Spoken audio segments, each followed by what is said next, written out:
ओम तत्सत। ओम श्री परमात्मने नमः।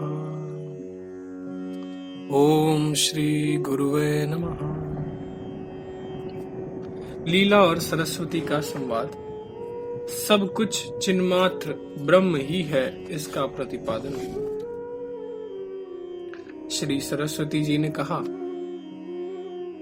जैसे आंख खोलने पर प्राणी को सारे रूप अच्छी तरह दिखाई देने लगते हैं, उसी प्रकार मृत्यु रूपी मूर्छा के दूर होने पर जीव को शीघ्र ही संपूर्ण लोगों का पूर्णतः भान होने लगता है। जैसे स्वप्न में अपने को अपने ही मरण की प्रतीति होती है, उसी प्रकार जीव को संसार में जिसका अनुभव या दर्शन नहीं हुआ है, ऐसा कार्य भी इस तरह तत्काल याद आने लगता है कि इसे मैंने किया है। चिन्मय आकाश रूप परमात्मा के भीतर माया रूपी आकाश में इस तरह की अनंत भ्रांतियां भासित होती हैं।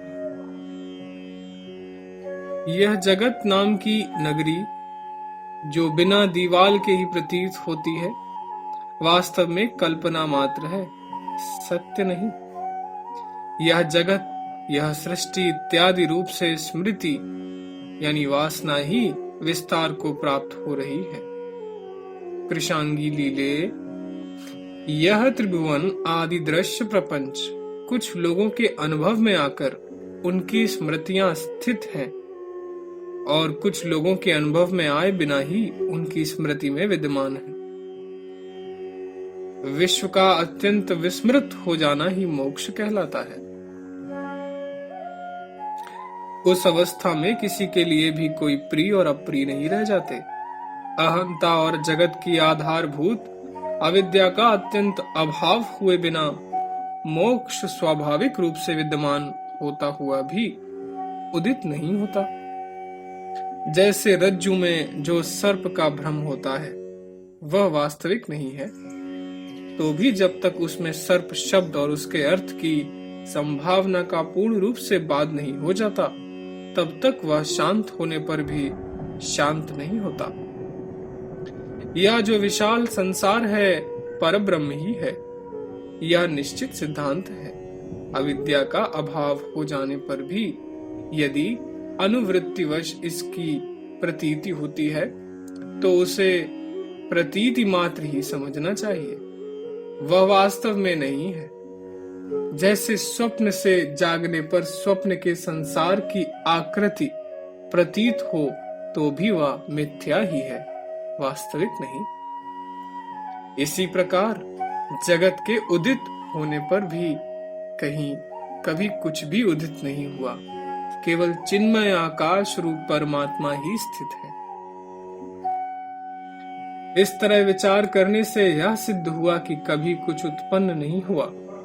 जो कुछ जगत आदि दृश्य रूप से प्रतीत होता है, वह भी चिन्मय परमात्मा ही है। केवल चेतन आकाश रूप ब्रह्म ही अपने आप में स्थित है। लीला बोली, देवी, जैसे प्रातः काल की प्रभा से जगत की रूप संपत्ति सुस्पष्ट दिखाई देने लगती है, उसी प्रकार आपने मुझे यह बहुत ही उत्तम और अद्भुत दृष्टि प्रदान की है। इस समय जब तक मैं तीव्र अभ्यास न होने के कारण इस दृष्टि में सुदृढ़ स्थिति नहीं प्राप्त कर लेती, तब तक आप अपने उपदेश द्वारा इस दृश्य कौतुक का, इस संसार का बाध करती रहें। देवी, वह ब्राह्मण अपनी ब्राह्मणी के साथ पूर्व सृष्टि के जिस गांव में और घर में रहता था, उस सृष्टि के उसी पर्वती ग्राम में आप मुझे ले चलिए, मैं उसे देखना चाहती हूँ। श्री सरस्वती जी ने कहा, लीले, चेत रहित चिन्मय परमात्म रूप जो परम पावन दृष्टि है, उसका अवलंबन करके तुम इस आकार का, इस देह के अभिमान का त्याग कर निर्मल हो जाओ। तात्पर्य यह कि पूर्व सृष्टि की उस वस्तु को देखने के लिए इस शरीर को भूल जाना आवश्यक है। इस प्रकार जब तुम देहाभिमान रूप मल से रहित हो जाओगी, तब हम दोनों साथ साथ रहकर बिना किसी रुकावट के उस सृष्टि को देखेंगे। यह शरीर उस सृष्टि के दर्शन रूपी गृह द्वार के लिए एक सुदृढ़ रुकावट के रूप में स्थित है। बेटी, ये तीनों लोक मायामय होने के कारण अमूर्त हैं। मिथ्या आग्रह या अज्ञान के कारण ये तुम्हें मूर्तिमान प्रतीत होते हैं। जैसे स्वर्ण को लोग अंगूठी के रूप में देखते हैं, जैसे अंगूठी का रूप धारण करने वाले सुवर्ण में अंगूठी पना नहीं, उसी प्रकार जगत का रूप धारण किए हुए ब्रह्म में जगत नहीं है। यह जगत आकाश की भांति शून्य ही है। इसके रूप में यहाँ जो कुछ दिखाई देता है वह ब्रह्म ही है। ब्रह्म में भ्रमवश माया दृष्टिगोचर होती है। यह सारा प्रपंच झूठा ही है। केवल अद्वितीय ब्रह्म ही, जिसका अहम आत्मा रूप से अनुभव होता है, परमार्थ सत्य है। इस विषय में उपनिषदों के वाक्य, गुरुजनों के उपदेश और अपना अनुभव प्रमाण है।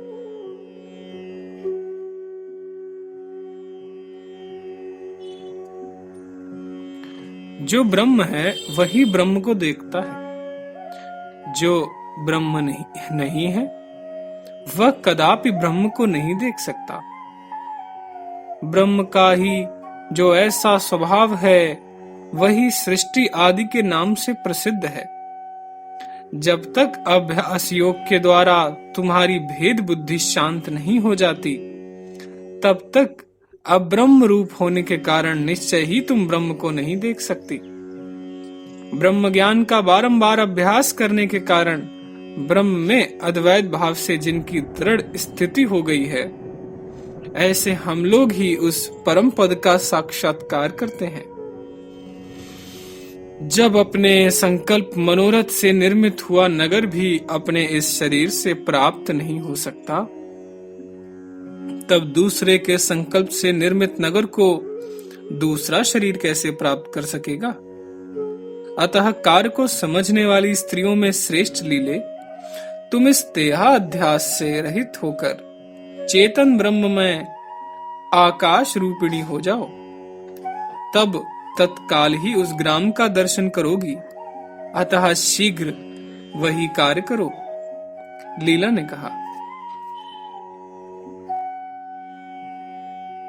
कहा, देवी, आपने कहा है कि ब्राह्मण और ब्राह्मणी के जगत में हम दोनों साथ साथ चलेंगी, परंतु माता जी, मैं यह पूछती हूँ कि हम दोनों का साथ साथ चलना कैसे हो सकता है? मैं तो इस शरीर को यही स्थापित करके शुद्ध सत्व का अनुसरण करने वाले चित्त के द्वारा उस उत्तम आकाशमय लोक में चली जाऊंगी, परंतु आप अपने इस शरीर से वहां कैसे जाएंगी? देवी सरस्वती ने कहा, बेटी, जैसे तुम्हारा संकल्पमय आकाश वृक्ष आदि संकल्पिक सत्ता से सत होता हुआ भी वास्तव में शून्य रूप ही है, उसी तरह शुद्ध सत्व गुण का कार्यभूत जो मेरा शरीर है, यह चेतन परमात्मा का ही प्रकाश है। इसके रूप में चेतन परमात्मा की ही प्रतीति होती है। अतः इसका उससे भेद नहीं। ऐसा जो मेरा यह दिव्य शरीर है, इसका त्याग करके मैं नहीं जाऊंगी।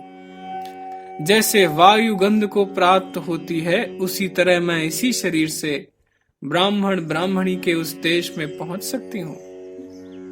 भद्रे, ये देह आदि ब्रह्म परिपूर्ण होकर ही स्थित है, अतः अपनी उत्कृष्ट महिमा में स्थित पर ब्रह्म ही है। इस सत्य को हम लोग बिना किसी विघ्न बाधा के देखते हैं, किंतु तुम ऐसा नहीं देखती, क्योंकि तुम्हें अभी दृढ़ तत्व ज्ञान नहीं हुआ।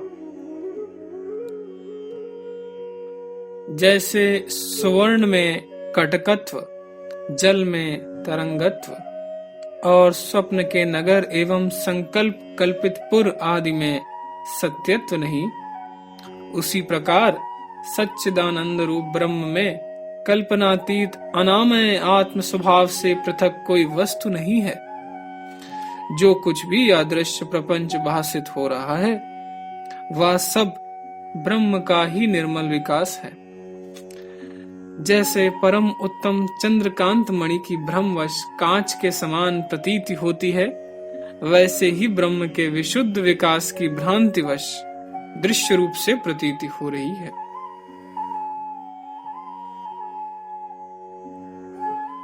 लीला ने पूछा, देवी कृपया यह बताइए कि इतने दीर्घ काल से किसने हम लोगों को द्वैत और अद्वैत के द्विविध विकल्पों द्वारा भ्रम में डाल रखा है।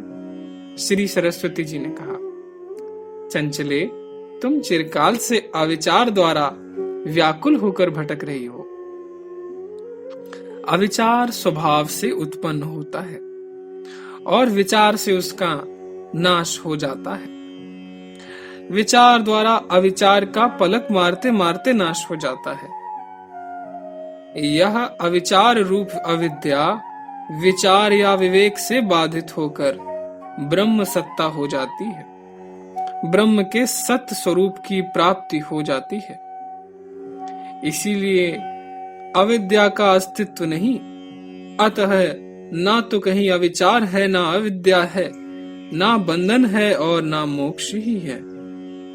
यह जगत शुद्ध बोध स्वरूप चिन्मय ब्रह्म ही है। चूंकि इतने समय तक तुमने इसका विचार नहीं किया, इसीलिए तुम्हें बोध नहीं हुआ।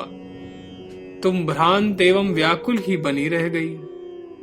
आज से तुम्हारे चित्त में वासना का क्षय रूप बीज पड़ गया है। इसलिए अब तुम विवेकशालिनी, प्रबुद्ध एवं विमुक्त हो। एकमात्र ब्रह्म के चिंतन रूप उत्तम निर्विकल्प समाधि के मन में आरूढ़ होने पर जब दृष्टा दृश्य और दृष्टि का अत्यंताभाव हो जाएगा तथा हृदय में यह वासना क्षय रूप बीज कुछ अंकुरित हो जाएगा, तब राग द्वेष आदि दृष्टियां क्रमशः उदित नहीं होंगी। संसार की उत्पत्ति भी निर्मूल हो जाएगी और निर्विकल्प समाधि पूर्णतः स्थिरता को प्राप्त होगी। इस तरह निर्विकल्प समाधि के स्थिर होने पर कुछ काल के अनंतर मायाकाश और उसके कार्यों के अधिष्ठान स्वरूप निर्मल आत्मा के साक्षात्कार से तुम भ्रांति ज्ञान रूप कालिमा के कलंक से शून्य होकर संपूर्ण प्राणियों की भ्रांतियों का, उनकी कारभूत वासनाओं का और उनकी कारणभूत अविद्या का जहां अंत हो जाता है, उस मोक्ष रूप परम पुरुषार्थ में प्रतिष्ठित हो जाओगी। शेष अगले भाग में। जय सीताराम, जय सीताराम, जय सीताराम।